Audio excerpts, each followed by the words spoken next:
Am I wrong for making a scene at my sister's wedding, which she spent more than 10K on over a joke? My sister, 24 female, got married last week. Her wedding was very well planned out. We received invitations 6 months before, and my sister poured about $10,000 into this wedding, and that's without catering costs added. She also invited over 100 people. It was an ethnic wedding, so there were some friends of friends. The ceremony was beautiful. There were so many pictures taken, everyone having a great time. I dream of eating the food I ate there just once again in my life. Even the rehearsal dinner a week before was magical. The issue came after my sister and her husband said, "I do." It was at the reception. The cake was cut and everything was great. They were laughing and having a good time, and then they went back up and said their speeches. Her husband's speech was touching with a humorous twist. When it came time for hers, things went south. She started off great, making a few jokes about a few family members. Nothing harmful. But then it got to me. She made a joke about considering having a dry wedding because I was such an addict. Clarify, I've struggled with an alcohol addiction, and she is well aware. She was never really supportive of my recovery journey because she always saw me as an addict. My sister has this idea that once you struggle with an addiction, you go crazy and lose control if you get the chance again. No matter if you recover or not, in her eyes, you're always an addict. Everyone laughed and I felt humiliated. She was laughing too and then continued. I didn't want to interrupt her, so I just waited. I felt like crying and screaming at the same time. It was a rage yet sadness I'd never experienced before. After her speech, I spoke up. I brought her somewhere private and I told her that I didn't appreciate her jokes and it wasn't funny and that I felt like she humiliated me. She got so angry and started yelling things like, "I have a whole wedding waiting for me back there. Who do you think you are to bring me here and waste my time? And it's just a joke. Don't be so pissy." She accused me of ruining her wedding and started screaming. She left back to the ceremony and I just stood there. Once I came back, everyone was staring at me and my sister was sobbing in my dad's arms. My dad proceeded to yell at me, telling me I ruined my sister's wedding and made a scene. I yelled back, and when I noticed a lot of people were watching, I got angry and left. Now all of my family's mad at me and they won't stop sending me text messages telling me I should apologize. I don't want to. So, am I the asshole? Those daughters had a competition on who would be able to get their dad to sleep with them first. Samantha was 17 when she met her 36-year-old biological father for the first time. You see, when Samantha was born, Travis had abandoned her and her mom, so she grew up not knowing who her real father was. Samantha's mom, who raised her all by herself, did everything she could to give Samantha the best life. But Samantha longed to meet her father, and even though Samantha's mother had tried to protect her from him all her life, Samantha insisted to her mother to tell her who her father was, and that's when Samantha's mom gave in and told Samantha. When Samantha obtained Travis's contact info, they organized a day to meet up, and it was from that day on that Travis promised to make up for time that he lost with his daughter. Soon their relationship progressed and they became closer. When that happened, Samantha moved in with Travis and her half-sister in Nebraska. Samantha and her half-sister, who we are just going to call half-sister for now, because there's no articles out there with her real name, well, her and her half-sister hit it off real well. They were real close to the same age as each other, so it was like they were instant best friends. Everything was peachy keen. They were a happy family until things just got really weird. You see, throughout all of Samantha's half-sister's life, she was her dad's center of attention, but ever since Samantha came into their lives, he became less involved with Samantha's half-sister's life. And she really didn't like that, so things became real competitive between the two sisters. They were kind of tallying who got more attention from their dad, and it just got to be real unhealthy, to the point where the two sisters battled over who could sleep with their dad first. And I don't mean sleep like catching some Z's or getting 8 hours of sleep with their dad next to them. I mean they wanted sex. And the girls did their thing. They would try to tempt the dad and seduce him. And I'm not sure what's going on in the dad's mind at this point. Like, why are my daughters doing this? This is kind of weird. I actually doubt he was thinking that. I think he was rather enjoying it because he actually fell into bed with Samantha. Obviously, Samantha won that competition, even though I think there's no real winners in that equation. Anyways, Samantha's half-sister was pissed, but whatever, congratulations to Samantha, right? And so the relationship between Travis and Samantha progressed, and they became real serious real fast. They even started posting photos of themselves on social media, like super lovey-dovey, we're in a relationship posts. And this started to freak people out on social media. They were like, this isn't right. Word spread on Facebook, and Samantha's mom, the one that raised her and took care of her for most of her life, well, she got a hold of this information about their incestuous relationship, and Samantha's mom was shocked and disgusted at the mere thought of her ex-husband taking advantage of his own daughter and her daughter. So she called the cops. The cops quickly begun to investigate the pair. So word got back to Samantha and Travis that they were being investigated, and so they thought the best thing to do at that point was to get married. Apparently, they thought it would make Travis look less of a pervert and look more like a serious man who was in love with his daughter. However, the cops still brought them in for questioning because obviously what they're doing is illegal, at least in their state. But Travis was like, she's not even my biological daughter, so it's okay. Which really makes me think. It makes me wonder what he was thinking when Samantha told him that he was her father, and why he even told her he wanted to make up for their lost time with each other. Like, what did he mean by that? What was that about? So anyways, cop took his word into consideration, so they decided to test both father and daughter's DNA, and lo and behold, Samantha and Travis' DNA, they matched. Travis was arrested and charged with incest. He was sentenced to 2 years behind bars, while Samantha took a plea deal and received 9 months of probation. After serving his time in prison, he will be placed under supervision for a year and is not allowed to have any contact with his daughter. So, you guys, there's plenty of people out there in the world, okay? Please let's entertain that idea of being with them before considering alternate and very much legal in most states choices, but I guess to each their own. Just remember, there's a lot of people out there, like a lot. It's easy to find people. It's so easy to find a date. Story time on how my kids aren't allowed to play with the next door neighbor kids. Please, you guys, listen to this fucked up story. So last summer, I had these 2 kids over my house every fucking day, from sun up till sundown, literally. Did their parents ever check on them? Fuck to the fuck no. Not once. I thought that was super fucking weird. When my kids ate lunch, the kids ate lunch because I didn't want to leave anybody out. They played in my pool. They played in my sprinkler. I gave them towels. They're playing with my kids' toys. They're playing on our jungle gym. Like, they're having a good ass fucking time. As long as my kids are happy, I guess, One day, their dad ordered like 5 boxes of pizza. And I was like, oh, he probably ordered it for you guys too. Me thinking, because I take care of your kids literally every day and I'm a free fucking babysitter. But he called his sons over to eat. They come out and I'm like, oh, your dad didn't buy for everybody? No, we just got done eating 7 pieces each. And I was like, oh, that's pretty rude. And I walked back in the house. I got fed up. So I texted their mother and I said, you know what? Do you understand that your kids are over here every single day? Nobody bothers to check on them. I'm feeding them. They're in my water. They're in my sprinkler. I give them towels. I give them snacks. And I don't think this is fair, I said, because my kids are never allowed to play on your lawn, but your kids are allowed to play on my lawn all the time. Make that make sense. Tell me why those kids were never allowed to play with my kids after that. They would yell to my kids from across the street, we're not allowed to play with you, my mom and dad said. Yippee skippy, good for me. But it was sad for my kids, because they were their friends. So tell me why a couple weeks ago, the boys yelled to my kids, my dad said we could play with you guys. My kids being 9 and 6, yay! And I'm just like, whatever. So I let them play. They played for like 3 weeks, on and off. And then the one boy yelled to my youngest daughter, my dad said we're not allowed to play with you guys anymore. And he's sticking his tongue out and he's going, nana, boo, boo. And I'm like, that's fucking weird. And I told my daughter, don't worry about it. You don't need friends like that. But they're sad, but they'll get over it. But I was thinking, like, what did their parents want to, like, find information out? Like, what was the purpose of you having your kids play with my kids for a couple weeks and then tell them again, coach them again not to play with my daughters? They couldn't even look at my kids. When I called out the mom last year, they couldn't even look our way. It was so weird. I don't know, these people around here, they're a different breed because I just don't understand this. But that is a story on how my kids aren't allowed to play with the neighbor kids anymore. Can somebody, like, let me know if I'm overreacting or is this fucking weird?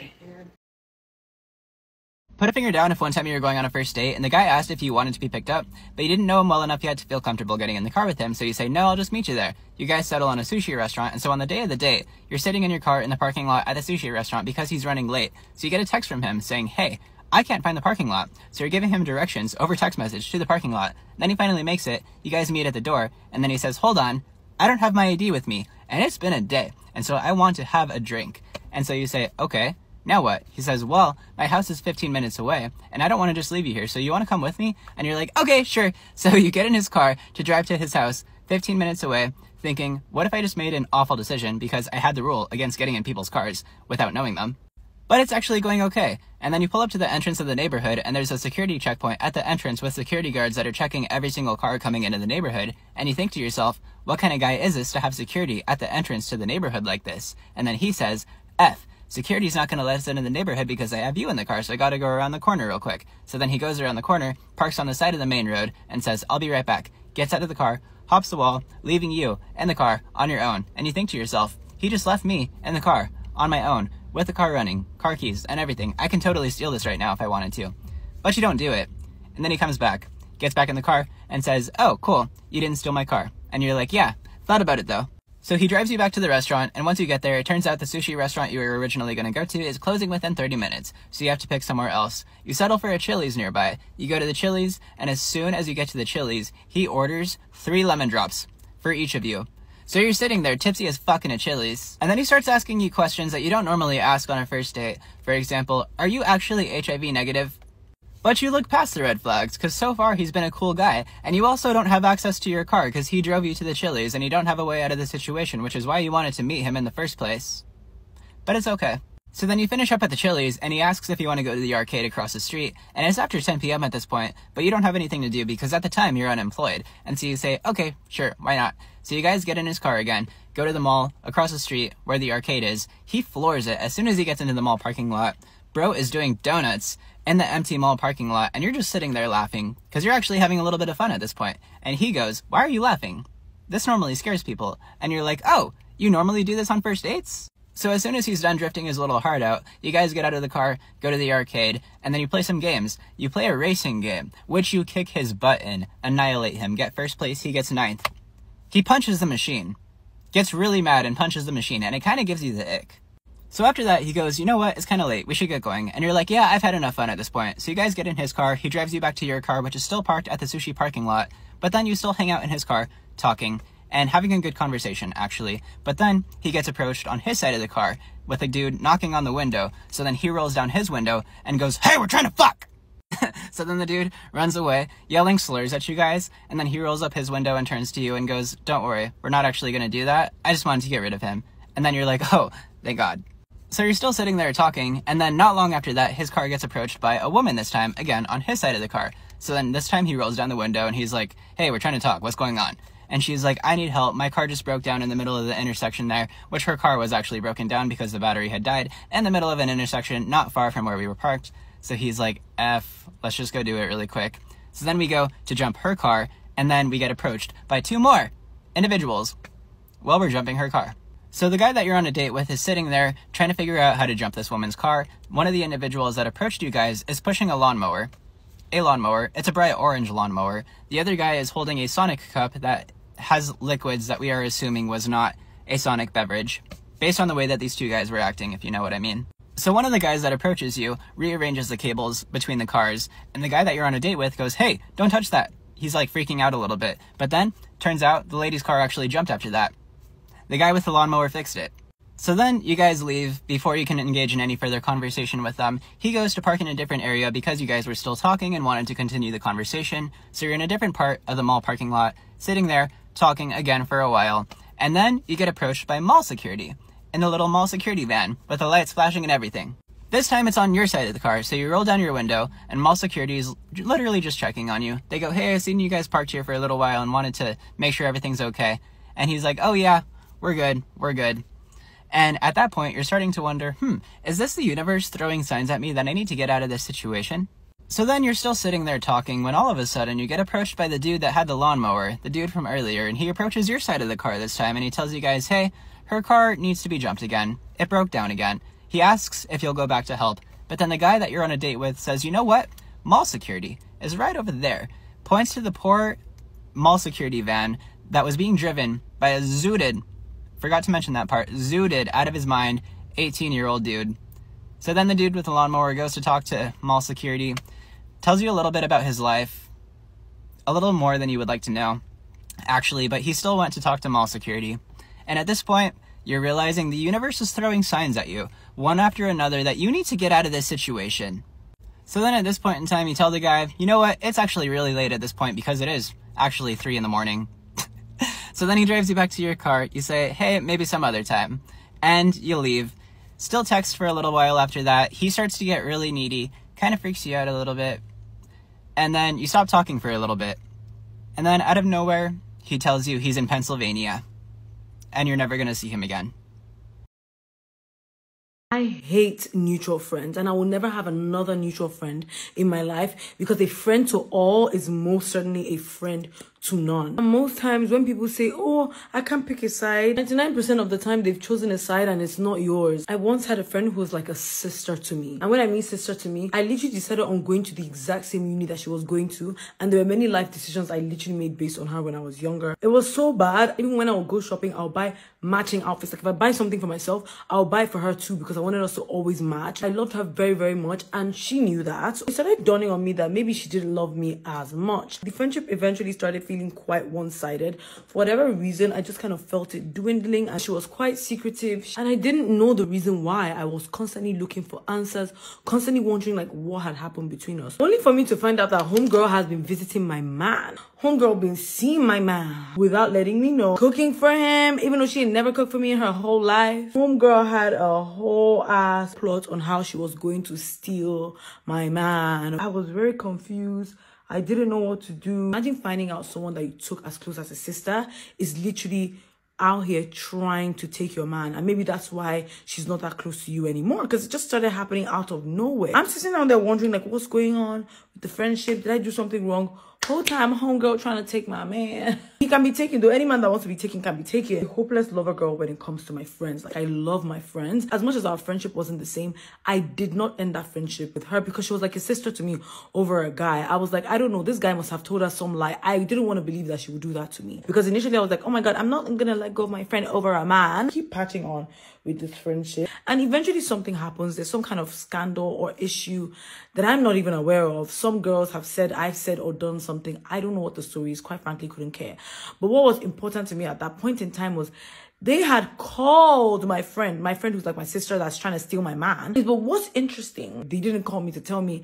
They called her to tell her that they have an issue with me. They're telling her all these things, and they're saying all these nasty things about me to her. They're insulting me instead of just laying their complaints. And homegirl that's like a sister comes to tell me, oh, these people have said that you're a sha person. And I'm like, wait, I don't care what they said. I care why they felt comfortable coming to you and why you didn't cut them off immediately. In such a situation, if someone's coming to me, don't insult her. Don't call her stupid. Don't call her names to me, because I will not stand for that. Because nobody can come to me and chat shit like that about you to me. Nobody can come and tell me, oh, X did this to me and she's so stupid. I'll be like, no. You don't call her stupid to me. If you have issues, maybe you lay your issues before me, if I would listen. But at that point in time, I wouldn't even be interested in anything that you have to say. So all of that happens. Homegirl tells me that everything doesn't happen the way I want it to happen, that she's not a confrontational person and she doesn't want to take sides. That ended that friendship for me. But where it even gets more interesting is I have another friend who's a mutual friend of sister friend who's trying to steal my man. Some way, somehow, it winds up in her ears that sister friend has done this to me. And she's like, oh my gosh, she doesn't know what to do. She's still friends with her because she hasn't done anything like that to her. Oh my gosh, she has never done anything like that to me personally.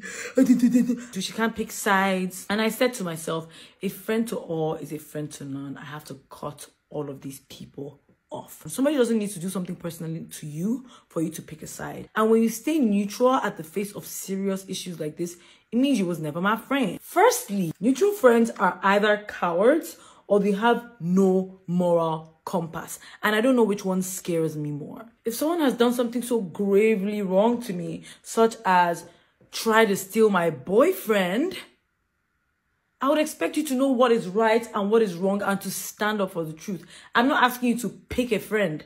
I'm asking you to stand up for the truth. How can someone do something so trashy, so immoral, so wrong, and you feel so comfortable? That shows that they're either people pleasers or they just have low self-esteem. One of the two or both. Personalities like that are driven by ego, like it's all about how they look to people instead of actually being good people and standing up for what's right. People don't see them as a problem. Second of all, mutual friends have no loyalty. Because if I can't count on you, what's the point of the friendship? You're not a safe space for me. You can't advocate for me even when I've been clearly wronged. That person is not your friend. Now, the neutral friend is different from a friend who doesn't want to pick a side but wants there to be a resolution. At least you tried. At least you tried. But my good sis, I'm so sorry. If somebody's trying to take my man and you're friends with them, y'all stay safe though. One time I was friends with this girl and every single thing that came out of her mouth was a lie. Everything. So I met this girl maybe about 1.5 years ago, and for the sake of the story, we are going to call her Jessica. So I really liked Jessica at first. She was really funny. We had very similar style, similar humor. We had a lot of the same friends, and she just she was really pretty, and she just seemed like a really funny girl who was kind of just like me. Like, I felt like I really resonated with her and I really related to her. So Jessica had really good style. She was always wearing like Aviator Nation and Lululemon, and her hair was always done, nails were always done. She always had really cute jewelry on. Like, you could tell that this girl had some cash. Or at least appeared to. So, like, as time goes on, she's always mentioning this, this boat, which just so happened to be like a really big yacht, and this plane, which kind of happened to be a private jet, that her family supposedly owned, and she was going to take me on this boat and this private jet, and we were going to go to Aspen, we were going to go do this, we were going to go do that. But it just seemed a little fishy. So number one, the place that the boat was docked always changed. One week she would be like, oh, I'm going on the boat, but we have to go to Miami to go get it. Then the next week it was, oh, the boat, it's docked like locally, like it's docked around here. We can go on it anytime. It was never docked in Miami. What are you talking about? Then it was, oh, the boat is in Alaska. It stays in Alaska all the time. It was never docked here. So I was like, that is fishy. Like, this, she's got to be lying about something. So I think she could tell that I was getting suspicious about her story. So one day, when I was out of town at the time, she invites me to go on the boat. And of course, like, I had to say no. Like, I was not physically able to. Like, I was physically elsewhere, like, in another state. I might have even been in another country. I don't remember. So then she moves on to, like, telling me about this private jet. So one time she shows me a picture of the private jet. The private jet is white and it has beige seats on the inside. It's got like the gold buckles and like, but she never had any pictures of her on the private jet, which I'm like, okay, that's a little weird, but like, maybe she just doesn't take pictures on the private jet. Maybe she hasn't had it that long. Like, and I'm a good person. I really try to give people the benefit of the doubt, and I never expect people to lie to me because I don't really lie to other people. I feel like it's kind of unnecessary. So after a while, people started coming to me and they're like, yeah, she's a liar. She's crazy. She lied about this last year. She lied about that last year. And I'm like, okay, I need to cut ties with this girl, because if I'm not saying like believe a rumor, but like if it looks like a duck and it quacks like a duck, then it probably is a duck. And quack, quack, quack. One day she just like texts me and she's like, why aren't you talking to me? Blah, blah, blah, blah, blah. Are you believing what the people are saying? So I call her because like I wanted to talk things out, and she folds. She tells me that everything is a lie. Private jet, this, that. And she said that she lied because she wanted me to like her so much. Because she thought that I was a certain person who only talked to certain people. And she just wanted to be my friend. And turns out the private jet and the yacht like weren't like the true extent of what she was lying about. She lied about having a fucking dog. How do you lie about having a dog? Whenever the dog was barking when I was like on FaceTime with her and on FaceTime with other people, she was playing dog barking sounds on her iPad really low. What in the freaking fraud is this? What the fuck lies about having a dog? I just can't. I was baffled. I was in shock. And I was like, now that you're telling this to me, it's gonna make me definitely not want to be friends with you now. Like, you don't need to lie to me for me to want to become friends with you. Like, that's just not how it works. Like, if you want people to be friends with you, don't lie. Like, there's like types of friends you shouldn't be friends with, and one of them is the liar, and you were being the liar. So after that, I decided I can't be friends with someone who lies. And I cut contact with her, and that was the last I ever heard from her. Oh yeah, and did I forget to mention, for legal reasons only, this story is fictional, for legal reasons. And so the moral of this story is to just really be careful who you're friends with, and if it seems too good to be true, it 100% is. It usually always is. And don't be friends with a liar. Let's go into my birth story, aka the induction that didn't end up happening. Baby boy literally said, it's fine, I'll just do it myself. I went into Milton Keynes Hospital on the 8th of June to begin my induction process. The 8th of June was actually my due day and the day that we kick-started the induction. So I went straight to Ward 9, I was given a bed. And then once baby boy was checked over and they were happy, they inserted this gel. And the purpose of this gel was basically to further dilate my cervix so I could go and get my waters broken at the labour ward, then have the hormone drip and have my baby. On the 8th of June, I had my first round of gel. When I had the first round of gel, I was only 1 centimetre dilated, and 6 hours later, after the first round of gel, I was still only 1 centimetre dilated. Yeah, the first round of gel was not effective for me. However, because I started to have contractions, I couldn't then have the second round of gel until the next day. So that was our first day and night spent in Ward 9. So first thing in the morning, I was not having contractions, so I was straight up to the reception desk. I'm talking like 6 o'clock in the morning. I'm like, hey, it's me again. Can I have the next round of gel, please? Thank you very much. So day 2, they checked the baby over on the monitor and gave me the second round of this gel. I'm also actively jumping on the pregnancy ball. I'm curb walking. I'm walking up and down the hospital. When the midwife checks me over, I'm officially 2 centimetres dilated, which means that I can go to the labour ward and have my waters broken. So I thought. Ward 9 was really busy, the labour ward was really busy, the priority list continuously was changing. I'm now overdue, which is making me really, really anxious due to my health. So the midwife is like, look, it is busy. If we can get you into natural labour, then you can go straight up to the labour ward. Otherwise, you're going to wait here until you're next on the list. Would you like a stretch and sweep? I'm like, give me the stretch and sweep, girl. After that stretch and sweep, I finally lost my plug. And again, was just on the pregnancy ball, curb walking, staying as active as possible. Midwives gave me so much reassurance about being overdue, so I calmed right down, stayed really active. And then that night, the lovely midwife came to get my waters broken because it was finally my turn. This is also where it starts to get very chaotic and I get possessed. So I get my waters broken late on the 10th of June, and then I wake up the morning of the 11th of June, I meet my midwife. So I am due to have this hormone drip. However, there seems to be a bit of a long wait for this hormone drip. I literally had one of those things like fitted into my arm ready for the drip, but there was other ladies waiting for it, and again the labour ward was very short-staffed. So we're waiting around in the labour room and I start to not feel great. Starting to feel like I'm having contractions and they're starting to get a little bit intense. So our lovely midwife checks my cervix and I'm actually still only 2 centimetres dilated. So the midwife gives me some pain relief and I go for a nap.